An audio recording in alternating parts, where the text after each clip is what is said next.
मैंने आप लोगों को एक सवाल पूछा था हीमेटोलॉजिकल पैरामीटर्स के बारे में। जो मेन चीज़ हमें मालूम होना चाहिए जब हम सीबीसी करते हैं, क्या नॉर्मल, क्या अड्डा, क्या अब। जो मेन 4 पैरामीटर्स हैं जिसके बारे में डिस्कस करना है वो है haemoglobin, total leucocyte count, differentials and platelets. एक न्यूबॉर्न बेबी में 15 से 18 ग्राम पर डेसीलीटर का हीमोग्लोबिन नॉर्मल होता है, 20 तक भी जा सकता है। अगर 15 से कम है तो काफ़ी सोचने वाली बात है, दैट सम प्रॉब्लम या तो सैंपल ठीक से कलेक्ट नहीं किया है या बच्चे का कंडीशन थोड़ा ख़राब है। जैसे जैसे बच्चे का उम्र बढ़ता है तो हीमोग्लोबिन कम होने लगता है और करीब 1 साल की उम्र में हीमोग्लोबिन 9 से लेकर 11 के आसपास होता है। ये उस समय की बात है जब बच्चा माँ के दूध से हट के ऊपर से खाना खिलाने लग जाते हैं और उस समय आयरन की कमी होती है।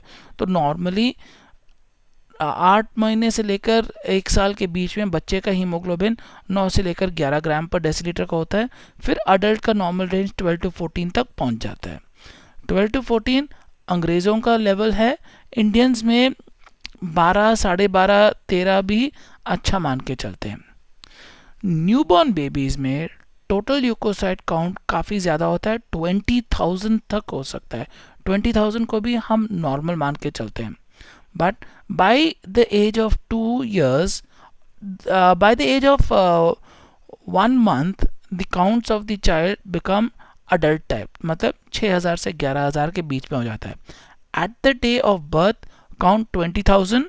By 1 week, 6,000 to 11,000. This is normal. DLC, the most important thing जो हमें याद रखना है, न्यूबॉर्न बेबीज़ का सबसे ज़्यादा WBC न्यूट्रोफिल्स होता है। At day 1 to day 3 of birth सबसे हाई काउंट न्यूट्रोफिल्स का होता है। उसके बाद from 3 days to almost up to 5 to 6 years जो लिम्फोसाइट्स है they become the predominant cells. Normally lymphocytes 50 से लेकर 60% तक बच्चों में पाया जाता है 6 साल की उम्र से कम, ये नॉर्मल है।